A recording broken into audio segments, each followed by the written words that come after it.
Welcome to Comfort Crime with Lindsay Sanchez, a cozy mystery podcast where no actual crimes have been committed.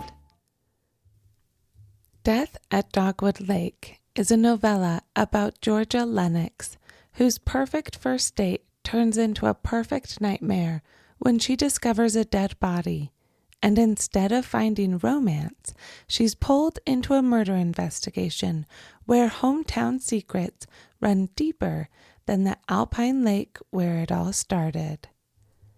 Today, we'll begin with Chapter 1, but first, an introduction. Hi, I'm Lindsay Sanchez, and if we haven't met yet, welcome.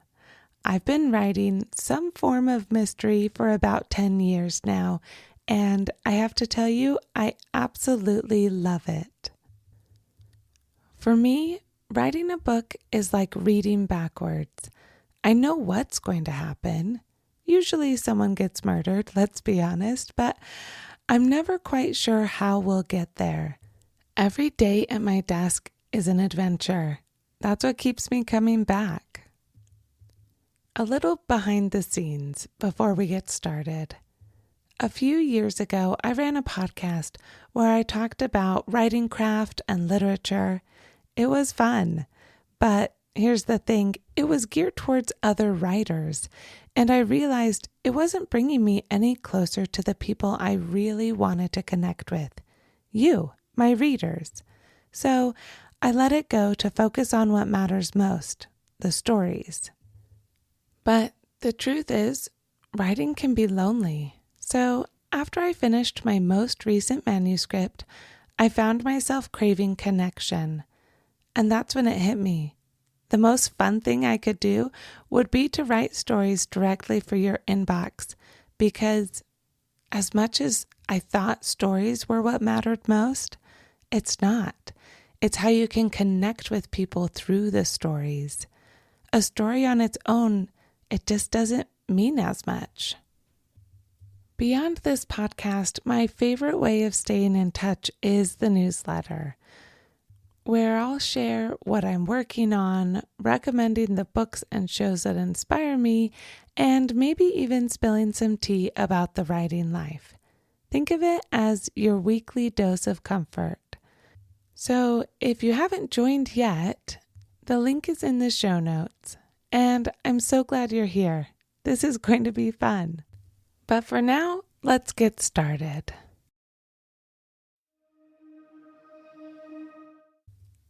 Death at Dogwood Lake, Chapter 1. Georgia looked over her shoulder as she pulled on her favorite white cardigan and smoothed it over her blue flowered dress.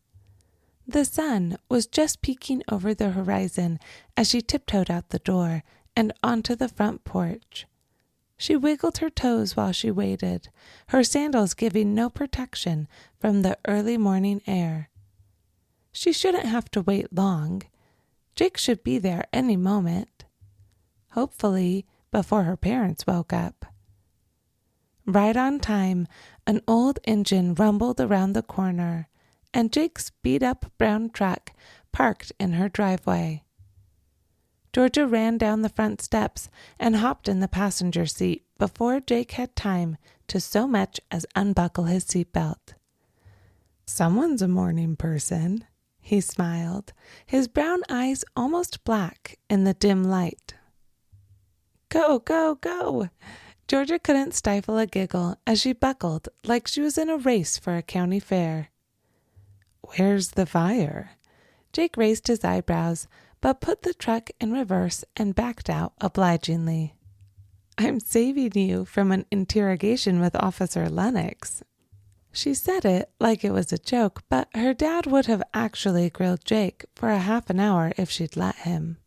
Where are we going? It probably wasn't cool to ask, but it was all she could think of to change the subject. It's a surprise. Georgia pretended to pout.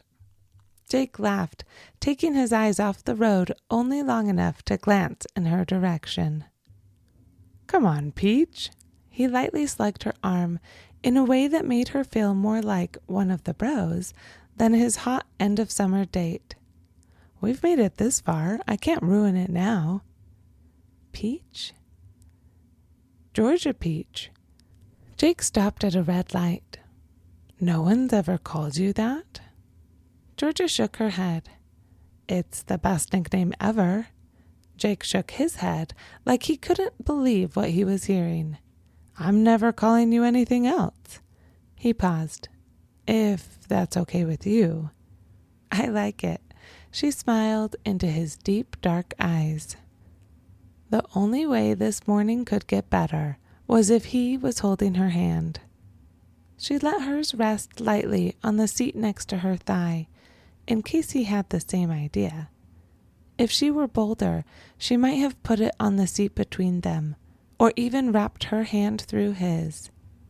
Good, he nodded, turning back to the road. The light turned green, and Jake turned up the canyon.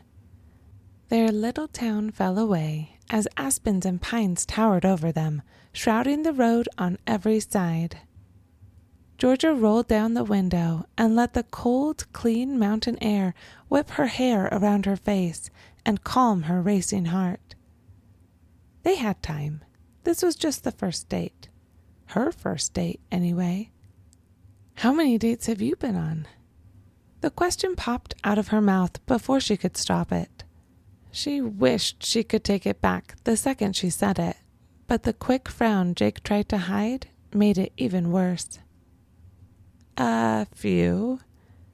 The worst part was Georgia already knew the answer. A lot.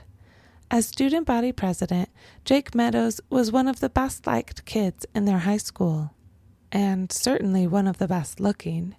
He was a year older than Georgia, landing right in between her and her older sister Sienna, and they both knew exactly who Jake Meadows was. In fact, Georgia had a sneaking suspicion that Sienna had been jealous when Jake had asked Georgia out and not her. I'm sorry. Georgia folded her arms. No hope of hand-holding now. I don't know why I asked that. It's okay. Jake truly didn't seem to mind, but his cool acceptance made Georgia feel even more like a fool. It's just, this is my first date. He didn't look surprised, not even one raised eyebrow. Ever. Gotta start somewhere. He pulled into the dusty parking lot next to the bathroom hut and turned off the car.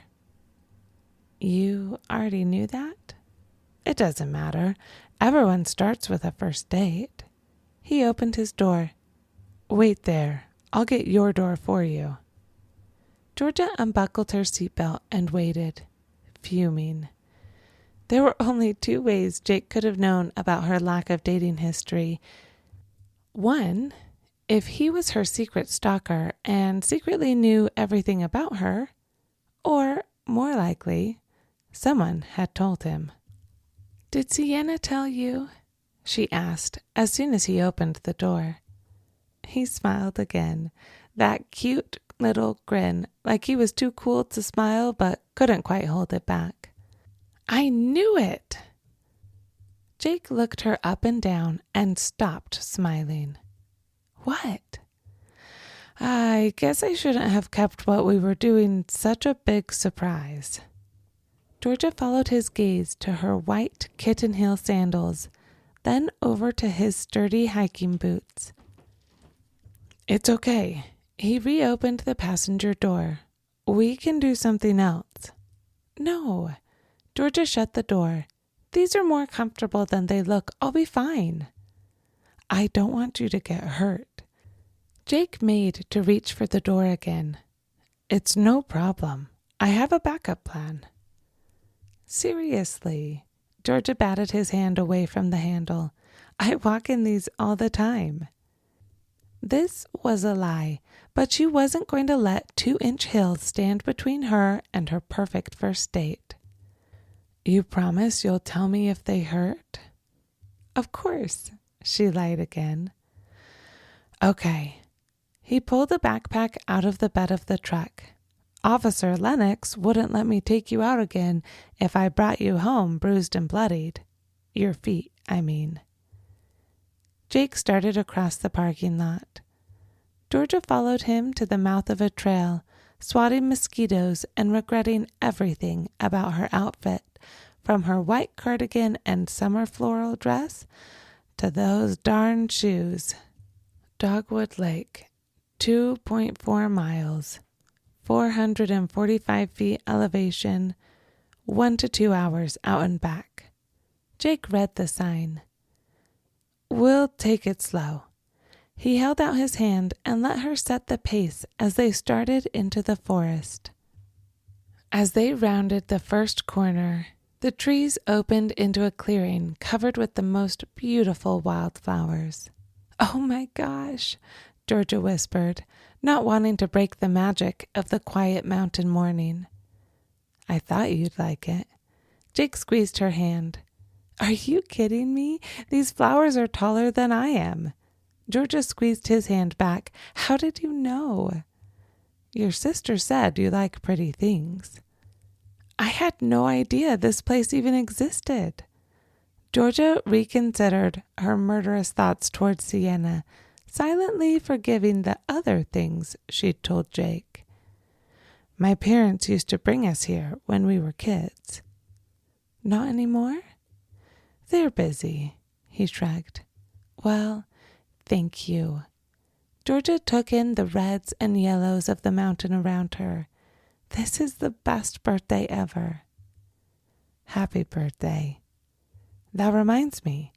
Jake jostled the pack on his back. I brought breakfast. There's a lake ahead and a picnic table. Think you can make it? Or should we spread out the blanket and just eat here? Backup plan? He nodded. I've been told I overthink things.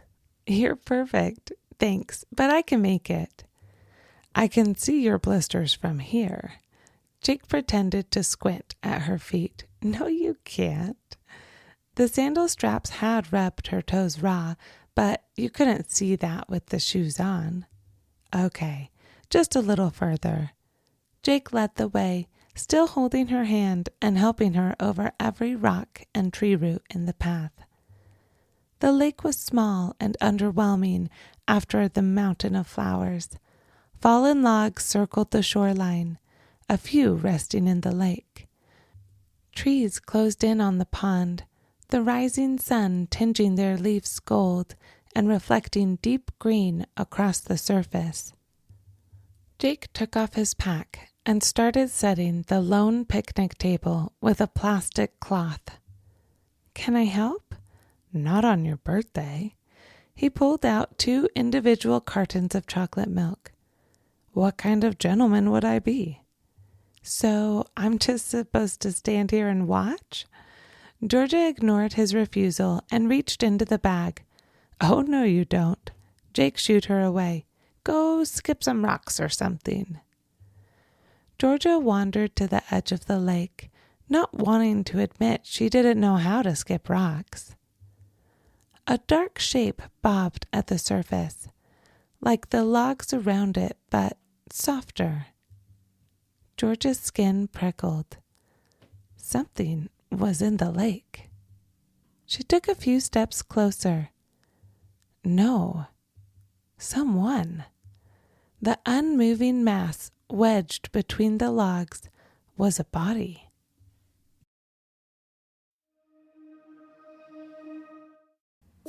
If you enjoyed this episode, please share it with a mystery-loving friend or consider leaving a review on your favorite podcast player.